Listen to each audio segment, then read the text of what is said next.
Hey, Mitchell, it's John. How you doing? Hey, good, good. Hey, I want to see if you can get with Megan and grab one of our jerseys, and just whatever we have in the closet. It's going to be on display of a podcast that I'm going on, and we will find we'll find a way to kind of put it on display here. But I figured, yeah, when we at least give it to them, we may throw it over the TV or something. But grab if we have a Siakam or Halliburton, and that'll keep it, timeless. Welcome to the Elevate Podcast, powered by Braden. This is your front row seat to the stories of local leaders, both nonprofit and for-profit, who are shaping our community. Every episode brings you leadership insights, lessons from challenges, and practical strategies you can use today. And yes, we'll keep it real and have some fun along the way. If you're ready to elevate your leadership, hit subscribe and follow us on LinkedIn for updates and behind-the-scenes content. Now, let's dive in. Hey everybody, Jason Ulm here with another episode of the Elevate Powered by Braden podcast. And I'm excited. This episode is going to be awesome. I'm looking forward to it for sure. I've really enjoyed the conversation I've had so far, both the for-profits and the nonprofits. But, your journey when you and I chatted a little while back is pretty cool. And so it's going to be an awful lot of fun. But John, welcome to the show. Thank you for having me. And currently you're with SpokeNote. and the CEO and founder, correct? Yep. Started it about 5 years ago. Gotcha. All right. So before we get to where you are today, we got a little while to figure out that journey to how you got here. Sure. So where are you originally from? Born and raised Indianapolis. Went to Pike High School, and spent a couple of years in the Army right out of high school.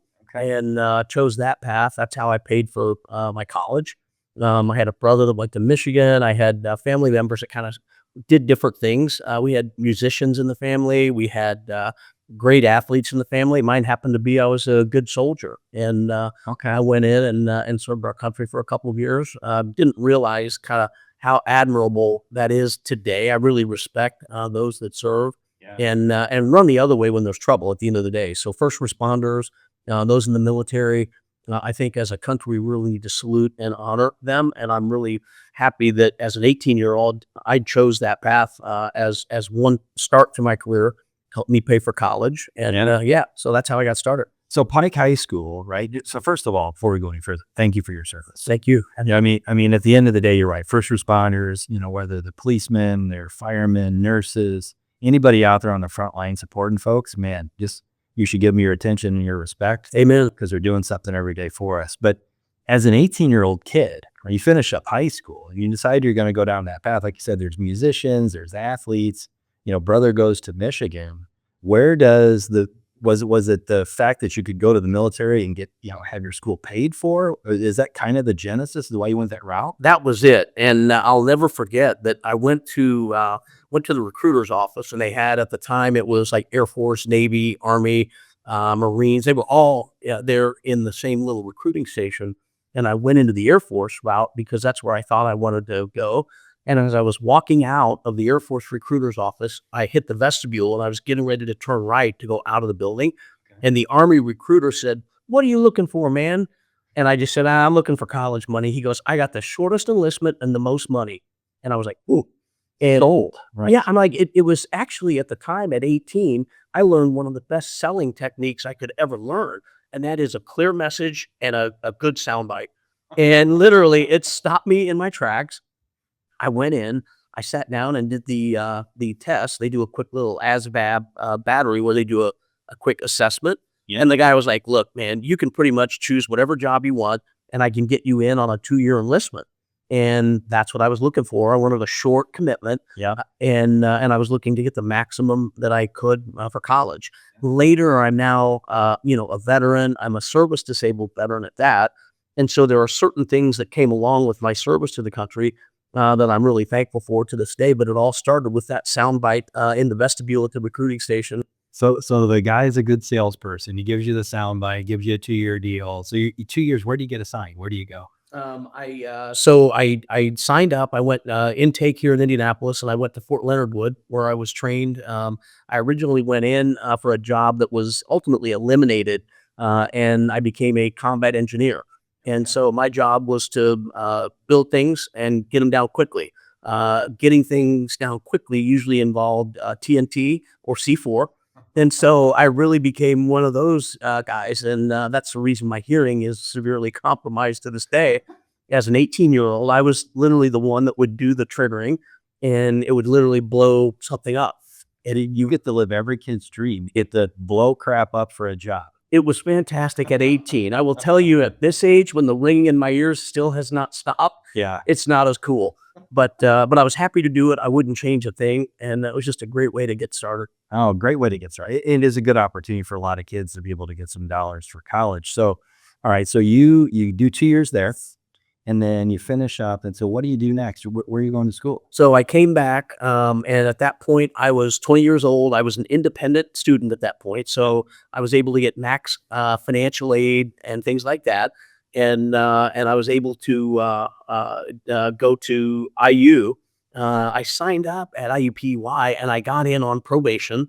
So honestly, if it were as competitive today, if it was as competitive back then as it was today, I don't think I would even make it into our state, one of our best universities. They literally would have probably said, "Yeah, why don't you try some time over here?" Or so I was thankful that I was able to get in, and immediately made the dean's list and honor roll my first semester. No. And so I passed the test. I was able to then begin to kind of start to pick the courses I wanted versus the carefully curated selection that they suggested. Yeah. And arguably, I was on far from a college preparatory curriculum when I was in high school. I really wasn't that interested in school. I didn't understand the importance of it at the time. Yep. The military really helped me focus and really identify the value of regimen and training and discipline and optimism and all the things that became the hallmarks of my life. I began to apply. And from there, it was game on. I ended up going down to Bloomington for a bit. Did an overseas studies program in the Netherlands through the School of Business. Oh, no kidding. And yeah, I mean, it's just a fantastic journey for me at Indiana University. Far from believing that someday they would win a national championship in football. Oh, yeah, because I mean, back then, where they were the losingest school ever, right? Until the last couple of years. It's unbelievable. In fact, we were a lot more likely to win a basketball championship. Of course. And we did in the 80s. Yep. And so, yeah, it was just a great way to get started, and I'm thankful for the journey. Gotcha. So, all right, so at IU, you're studying business, but the Netherlands. So you got an opportunity. How long were you over there? I was over there for a semester, and then a summer I stayed over. Okay. So the irony of all this is kind of you look back on the kind of roll the tape on my career. That was so formative in so many ways. It actually led to the creation of the first business plan on which really my entire career was founded. No. And yeah, I wrote a business plan. Keep in mind, this was spring of 1990. Okay. So if I can, let the old guy take you back to before the internet, So before internet. before the iPhone, before digital cameras. I had dreamt up this concept of capturing images at live events. And the idea was that I would give you the ability to buy that image later as a print, as a gift, as a T-shirt, as a mug, something like that. And So wait a second here. So this is pretty early on. You're at a live event, 1990. yep, What sparks this? Where are you? Was there like a light bulb moment? it was a really more of an immersion than a flash of brilliance. That every trip, every weekend, friends and I would go to different places. We'd go to the Acropolis, we'd go to the Berlin Wall, we'd go to the Eiffel Tower, we'd go to all these amazing places in Europe, and I would use my camera to take a photograph. Yeah. And then I would turn around and I'd walk right over to a gift shop and buy the same exact photo that I just took so that I could then send it to someone else. Yeah. And I thought, well, I should be able to use my photo to send that postcard or that greeting to someone. Yeah. So I created this concept of a customized, instantly mailable postcard at points of attraction around the world. My original sketches include lightning bolts and clouds, and I submitted it to my professor, my marketing class, as an extra credit project. And I'll paraphrase. I'm not exactly sure what he said, but it was something like, "I'm not sure what you got into in Amsterdam, but this is some pretty wild stuff." No kidding. Yeah, and I didn't partake, by the way, just to be clear. But I conceptualized a world of digital, cloud, internet, and all that stuff at the time with abstractions. And maybe that's part of my early comic book interest, where I was free in my mind to imagine the POW wow, bang, Yep. and then sketch that out. And from there, I ended up starting a company 10 years later called Wish You, and it focused on capturing images at live events Yep. for brands and agencies and the properties, Yep. and then allowing people to share those later via the internet. And then we patented the idea of a photo management system that would GPS stamp imagery. Is cool. So as you take them, you'd be able to stamp a geographic location stamp on it, Yep. and it started. And then today, you fast forward, we still are in that space today of connecting people meaningfully with photos and videos and imagery. You know, you're the first guy, a couple of firsts on the show today. Number one, first to say, hey, I had this kind of immersion moment to be able to start a business plan that's going to run basically your whole career. The second thing is you're going to get served some tea here in a minute, right? So you're the first guy to have a tea break somewhere. And so here's a little bit of tea. And the other thing that's a first is, dude, this is super cool, right? So we're going to get something added to our studio here. Thank you very much for that. Absolutely, Jason. When we talked, and you mentioned that that people bring memorabilia and items related to their company, I thought, well, I am banking on the fact that I am likely to be the first and probably to be the only ever to give you a professional sports jersey Yep. with their logo on the front. So look at this. Look at that right there. Basically, this was our partnership with the Pacers, and this was really what kind of set our company in motion. There you go. And so hopefully that lives on the walls here. It's incredible, by the way. I want to compliment you on the set, but also these items. Like, I know a lot of the people that are connected to these items, and it means a lot to walk in. It's a unique warmth that brings to the experience. And so just compliments to you and the team on building the studio. Yeah, I appreciate that. What I was really thinking about was, what in the world are we going to give you guys as a gift? And the answer was nothing. Well, what can I give? What can I give you that would be meaningful? But a book or something in here that's from your office, a hat, a shirt, a ball, whatever the case is, that'll live here forever. People will see it forever in the show. So, all right. So back to this, 1990. You conceptualize this, you get going, and then you fast forward to 2000 now, right? So now in 2000, we've had some changes over the last 10 years. And then what's that? That business is Wish You? Wish You, Wishoo. It still operates today. We ran it for a number of years, ended up selling it in 2003-4 timeframe. And then I stayed involved with the company for just a little bit, about a year and a half for the owners. And then today, my friend David Bowling now owns that company, and they basically do the same thing that we did when we started it 26 years ago. No kidding. And that is, we use digital photos, digital video, and data at live events to connect the brands that pay for those events. Wow. So brands like Snickers and GM and Coca-Cola, American Express, if you look at their events platform, there's a ton of connectivity with the attendees using imagery, photos, and videos, and then you use that data to connect everything, and that's what makes those events go. That's cool. All right. So before we go on and kind of go through more of the journey, you became an entrepreneur, right? So you decide you're going to start your own business. You finish up college. What was that like? Did you always think you were going to be an entrepreneur? Was that the goal coming out of school, or what was your, because some people think about it, right? Well, I call them entrepreneurs, right? But then to actually go do it, throw your hat in the ring, what was that like for you? Yeah, I think I've always known, I think that I was going to be an entrepreneur. And I mean, I would go back to Little League, and, we have photos of me winning the prize packages for selling the most candy or popcorn. And I did it the old fashioned way, by the way. I mean, I did it by knocking on doors, and I was not afraid to ask somebody for the order, knock on the door, and explain why it was important for that person to back our Little League team by buying some popcorn or candy. Sure. And I think, look, nothing happens until somebody sells something at the end of the day. And I think most entrepreneurs and most successful entrepreneurs are, first and foremost, if they're not brilliant technologists, they're salesmen. Yep. And you have to be the evangelist for your company, and you have to be fearless when it comes to taking a chance. And so I learned early on that, there's really not a whole lot that can go wrong there. You can just not win, and then you just get up and do it again. That's right. And so, I used to love those contests and selling and building. And early on, I always had something going on, right? It wasn't always like the classic hustle, but I mean, I would do like leaf raking and, just stuff like that. But I didn't really even have money to go buy tools to do something. So I had to do things that required almost zero capital. And that's why I'm really excited about things like the High School Hustle is a program that I'm a big believer in locally. And the idea is to expose high schoolers to the idea of adding value to the world by starting a business. Yeah. And that's the way I started really coming up through high school.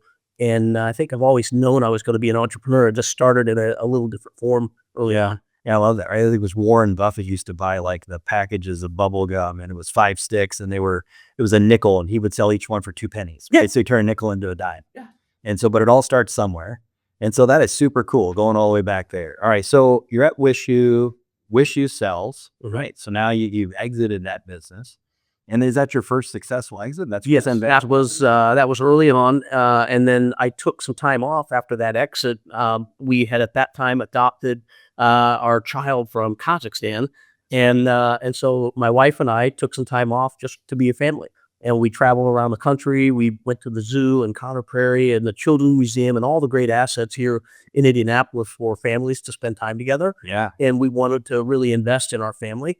And then I ended up jumping back into another venture after a couple of years. Okay. And yeah, Gotcha. All right. So that next venture, what's that look like? What you doing? so I ended up I dabbled a little bit. You know how as entrepreneurs, a lot of times you'll consult, you'll explore, and I did a couple of those uh, little things like Fontu was a company that did permission-based voice messaging. Okay. And our friend Bob Compton and Dustin Sapp and Dave Kerr, there were some really great people involved with that company.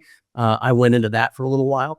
And then Ade Alano had done some work for us at Wish You and wrote the original software platform for that. And so we were friends. And one evening we were together and he told me about his new company that he had started to make forms and make forms available for people to build DIY forms for their websites. And I'm like, that sounds really amazing. Something like everybody could use that. And I wanted to be involved and ended up joining him to help launch that company out of his consulting firm. Okay. And that was 20 plus years ago.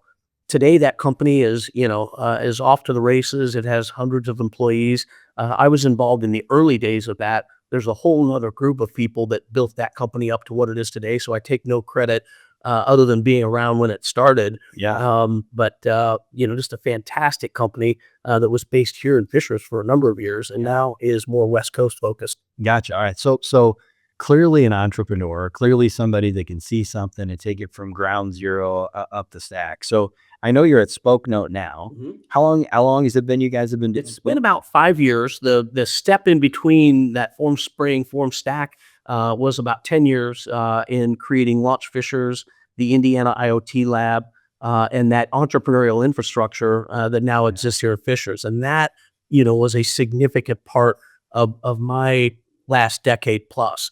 As I began to move out of Launch Fishers and the IoT Lab and think about what was next, the idea for SpokeNote really presented itself with a friend of mine, and then we launched about 5 years ago.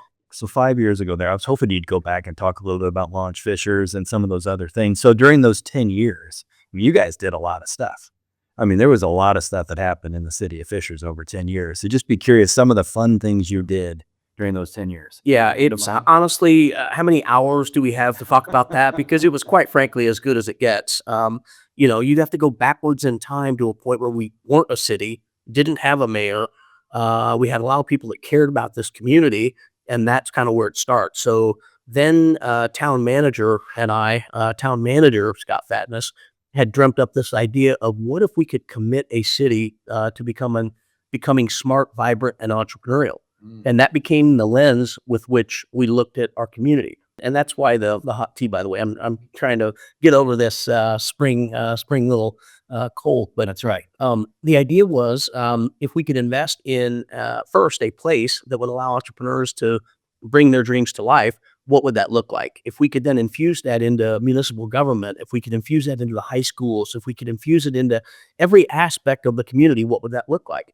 And today, what does it look like? It looks like buildings like the Braden building here. Mhm. It looks like a vibrant downtown. It looks like a growing life sciences community. It looks like what you've seen recently announced in the news with major economic development incentives and investments in entrepreneurship and innovation. And so when we look back, we look at thousands of jobs, hundreds of millions invested, and a significant economic impact that probably outpaces anything we could have dreamt. Yeah, right. I mean, just amazing what you guys did over 10 years. So the last 5 years, SpokeNote, right? Talk a little bit about that. Tell a little bit about the business and what you guys are out and the problem you're solving. Yeah, so it started out. There are really kind of three phases to this business. It started out as a $10 sticker pack that you can buy on Amazon. You can still buy it to this day. And if you wanted to send a gift, let's say, to a family member that lives in Phoenix, the question mark is how would you time that video to land when the gift is received? That's the real challenge at the end of the day. And the idea is that if I'm sending you flowers, it'd be great for you to get the greeting right when you open the flowers, right? If I'm sending you a birthday present, I'd love for you to get the video right when you get the present. There's no real way. We're still connected, but there's no way to time that. And so the idea is you take a $10 or little sticker, one of the 10, so $1 sticker, and put it on the gift, and then record a video. When you link the video to that unique code, when the person receives it and scans it, that video plays. Oh, yeah. It's that simple. It's really cool. And we started that way. On the way to selling $10 sticker packs to thousands of people, business in this industry showed up and said, but wait, could I use this for direct mail? Could I use this for training internally? Could I use this to help build my business? And we started doing that, which was generating very large deals for us. So instead of selling a $10 item one at a time and shipping it to every single person, we started doing much larger deals, tens of thousands of dollars for business and helping them become more efficient. Along the way to building that, we ended up with what is now known as a service, software as a service platform. Yep. And people pay us monthly for a subscription to use this software to personalize videos at scale. So today the company is focused on what we call dynamic video, which is a unique one-to-one customization of messages so that the right person gets the right message anytime you're sending a video out. And if I can just explain briefly, the idea is instead of shooting a one-size-fits-all monolithic single video, you shoot the segments of that same video, and then our software stitches it together so that based on the interest of the person, they get the correct video. Yeah. It's amazing, right? So it's a subscription based. And types of clients you guys are targeting. Is it everybody out there? Is it higher ed? What types of clients you guys going after? Absolutely. So we have an ideal client profile. It's not our only client profile. So it's important to note that while we focus on higher education and nonprofit, we do have corporate users. Sure. We have others that come along and want to use it and have actually great use cases. But primarily where we're seeing big impact is for universities that want to connect with prospective students. So Yeah, it makes a lot of sense to personalize that video. Hey, Jason, Yes. glad you're looking at WGU, whatever the case is. based on major, maybe you would modify that. So the ag majors get one thing, the tech people, the manufacturing, the engineering, everybody gets a customized message. You're a lot more likely to hit the heart. Think nonprofits, sad song, sad dog, Yeah. Sarah McLachlan song or in the background, it hits you right in the heart. There's a reason that moves the needle because you're making an emotional connection. And so what we tell people is that a single face can make a connection way more than the statistics on the thousands. And so instead of talking about all the things that we're doing, show one story that's meaningful to the recipient and you're more likely to make an impact. That's a great idea. It's awesome. I mean, terrific business, right? So, as you think about your guys' growth and going to what's next, obviously it's a technology-based business. And so one of the segments I like to talk about, obviously we're a technology company here, is where do you see tech evolving in this space? And are clients receptive to it, those types of things? And where do you maybe see this going over the next year or so? Yeah, it's a really interesting question, and it's a very dynamic environment. Of course, AI dominates an awful lot of the headlines. We think it's a critical part of infrastructure going forward. We just happen to believe that another form of AI will begin to emerge, and we call it authentic interactions, right? Oh, okay. And so the idea of AI today is there are a lot of what we'll call fake videos or AI generated videos that don't hit the mark because people can tell that it's not authentic. And we think that there are a lot of times where it matters that the moment is more important than the message even. And so the idea is that if the auto shop is calling me to tell me my car's ready to pick up, the tires are done, I expect automation, right? Or the dentist giving me an appointment reminder. Sure. Right. Makes sense. But if you're calling to talk about something related to my mom's chemotherapy, she's going through a battle with cancer right now, it sure better be authentic. Mm. And so where we lean in is where the moment matters as much as the message. That's where we think we can help. And so, authenticity reigns, and making that connection is where we focus. Where the moment matters more than, I wouldn't say message, a message. Yeah, so that's true, right? It allows you to be more authentic with those individuals. Again, if somebody's calling to say my tires are done, who cares? Yep. Right at the end of the day. But what you mentioned, my mom's chemo or those types of things, it needs to be delivered directly to them, and it needs to be done with some care. Absolutely. And so you guys are helping create that. And one of the things you showed me something when we were at your office, it was like a coin or something like that. You had produced a coin for maybe, was it the military or something? Yeah, Or was that kind of, to tell me a little bit about that coin that you guys had produced and the idea behind that? Because I thought it was Yeah. so cool. Yeah, thank you for mentioning. I carry it with me everywhere. My goal is, in fact, we ought to give you one of those to set out. At least you can set it on the ledge. But the idea is that we celebrate there it is. There you go. We celebrate our veterans with this coin, and the idea is it includes a SpokeNote code where you can scan that and you can play tributes that have been left to veterans by family members, friends, people that would know them. Or you can just you can leave one. Yeah. So in this case, the code has a dual use. You can either watch a video or leave a video, Okay. and we're basically building this little bit of spoken word history remembrance of a veteran community. This is a project that we took on ourselves solely to celebrate our veterans, but also at the same time is a showcase for how the technology works. So Yeah, super cool. Yeah, I'm not going to remember that one. So, we talked a little bit of technology. We've talked about the business and where you guys are today and where things are going to go. I like that authentic AI as opposed to, the other types of things we've talked about. So let's talk a little bit about community. We've talked community a little bit when you talked about what you were doing here for 10 years before SpokeNote. But there's also a lot of nonprofits I know that you pour into. So when you think about community, what's that mean to you?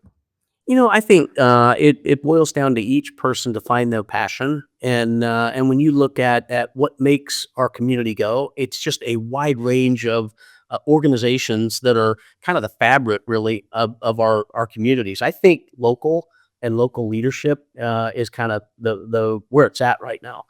I remember when I was growing up, and I remember learning lessons from whether it's JFK, his role in history, or Martin Luther King, or even Reagan was my era, and Mr. Gorbachev tear down this wall. Right. I mean, that inspired me really to serve my country as a military member. I remember thinking, this is a leader.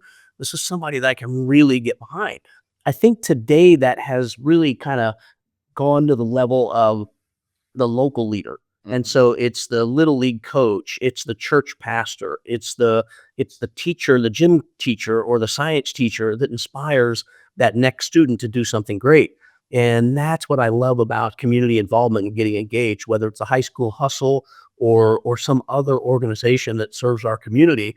It's the one-on-one, boots on the ground engagement that can really change a community. Yeah, agreed. Let's talk about high school hustle. Right. So let's dig into that. I think it's cool as well. And not everybody knows about it. You want to maybe just share a little bit about the background, what's going on over there? Absolutely. So you look at the gentlemen that are involved with the organization, it's Scott Lingle and Peter Servas, and I'll forget trying to name everyone. Sure. But the thing that I wanted to point out is that Peter Servas's grandfather was my first mentor as an entrepreneur. Like, I mean, if you want to go in the Wayback Machine, we're talking in the 80s. When I was in college, I had Dr. Bert Servas was assigned to me essentially as a mentor in a program called the Indianapolis Entrepreneurship Academy. It was 10 students that met Friday nights, and we would meet at Servas headquarters down on Waterway Boulevard. Okay, yeah. And I was paired up with him as a mentor, and forever learned lessons from this man that changed my life. And the only way I know to honor his investment in me is to turn around and do that same thing for any student that I can help. Not that I could in any way deliver the value that Dr. Burt did to me and to so many others in Indianapolis, but it was a great example on how to live and how to give back. Yeah. And that to me is foundational to high school hustle. The idea is they want to reach 1 million high schoolers in America with hustles that could generate as little as $400. They're now looking at thousands of dollars is what the average high schooler will do with pressure washing and lawn mowing and every imaginable service that happens in a community, but learning entrepreneurship and giving back to your community as part of that. Super awesome. I love what they're doing over there. I did not know that Dr. Bert Savas was one of your original kind of mentors. That's cool. Absolutely. Right. And so one of the things, and I don't always ask this of guests, but you've launched and been successful in multiple businesses. You've been an entrepreneur. There's a lot of folks, like we've said before, that have maybe thought about doing things and maybe have an idea, but they just haven't decided to take the jump.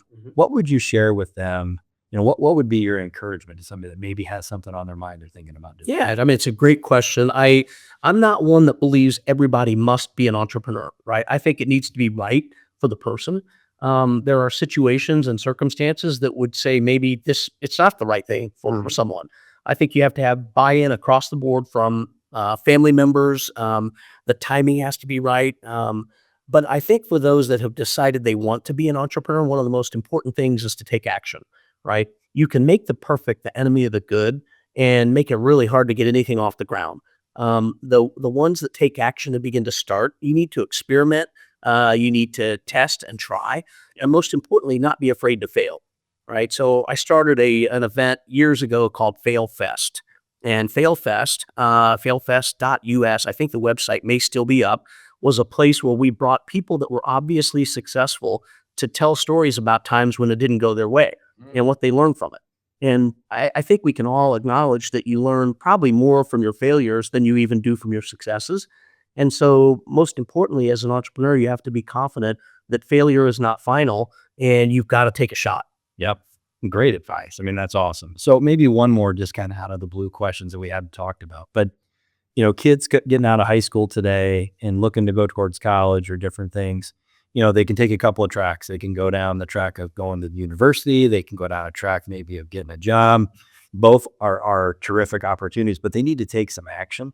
So thinking back, right, you took action as an 18-year-old to go to the military. Just some thoughts maybe for the younger generation that are getting into the workforce or maybe coming out of college. What would you encourage them with, or what would you say to those folks? I mean, I would say, again, follow your heart, follow your passion. The one-size-fits-all model that most of us went down the path of, which was college ultimately, is less and less the mainstream path today.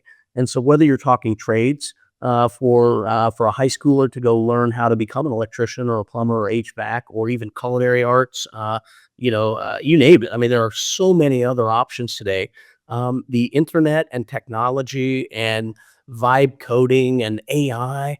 I mean, there are options that just simply weren't around even a decade ago. And so most importantly, I would say this is the time to experiment as a high schooler and a college student.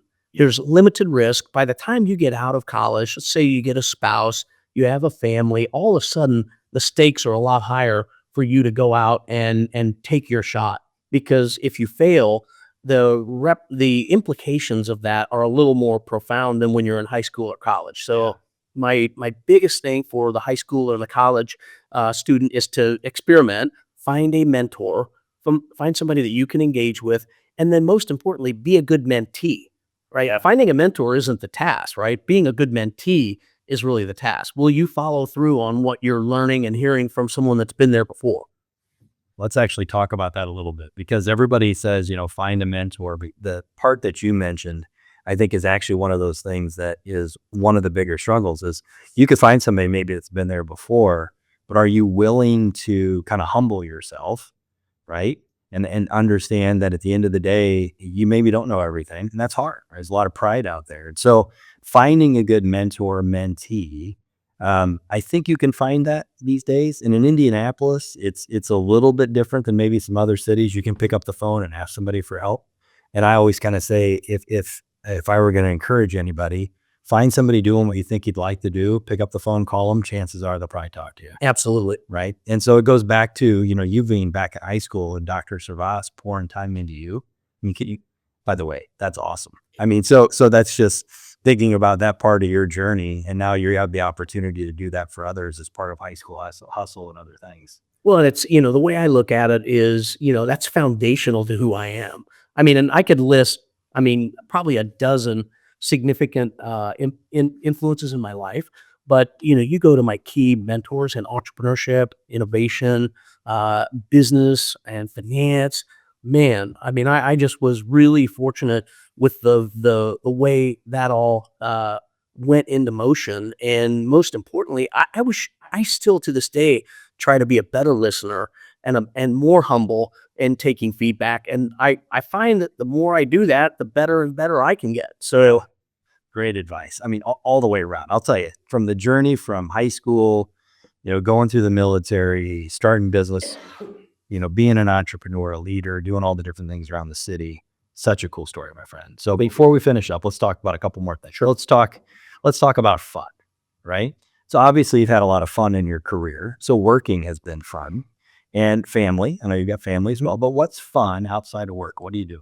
well, I'd say I have a lot of interests in terms of just things that capture my attention. I'm curious about stuff. So I like to experiment. I like to tinker. I have a barn at our home that is my domain. It's a 40 by 40 little place that is mine to experiment with. Right? I don't get that in our home. I don't get to pick colors. I don't get to pick furniture. I get to suggest ideas. But you go to the barn, and if I want to make a wood shop something super special, I'm going to do that. That's my current project. So Okay. I experiment with. We have a lot of trees that routinely will fall down, and from there I make things with them. So yeah, I notice your purposeful design coasters. I've been to their shop. Great organization. Yeah. There's some others like that that I really enjoyed supporting over the years. But I want to learn to take a piece of wood and turn it into something special. And so I'm dabbling in that right now. I love technology in general at the consumer level. So I like to set up things. Like I have a whole AV tech setup that looks like it's something out of like a Braden headquarters here, where you come in for a big business presentation. I just use it to string sports events. Sure, a barn. Yeah. Why wouldn't you? Why not? It's your space. It's your 40 by 40 space. Absolutely, yeah. So yeah, just varied interest. I love. I'm a car guy at my heart. We love to travel. My wife and I. Easy to jump in the car and go somewhere, or jump on a plane and go to Berlin for the Colts game, or Paris for the Pacers trip last year. We love to just travel and have fun. So Man, I'll tell you, when I grow up, I'm gonna be just like you. Kind. I certainly appreciate your time and being, somebody that's helping the community here in Indianapolis, and, driving technology, helping businesses. SpokeNote's a cool business, right? well, I appreciate that. What you guys are doing, and I think the opportunity for some of the nonprofits, the higher education, but really it's more the personalized piece than it is even the technology. Technology enables that. Right. And I think that's a terrific way to be able to deliver it. As we think about the future with AI, if we can leverage it for people to be more human and to do the things that only we can do, and to have more interactions like this, I think it's worth it. You're on the key point. In fact, what we talk about daily at SpokeNote is this technology movement, this AI movement. It should amplify our voices, not replace it. And so we are the advocates right now for that human interaction, authentic interaction, another form of AI. Yeah. But we want to amplify those voices that matter, not replace them. Yeah, that's awesome. John, I wanted to thank you for being part of this show, joining us, being a first to have something delivered to us and put on the TV, and also to have somebody bring in a cup of tea to you. Yes. So yes, you're the man when somebody delivers you tea into the podcast. Greatly appreciate that. And appreciate you being on the show. Thank you, my friend. Thank you. Appreciate it, Jason.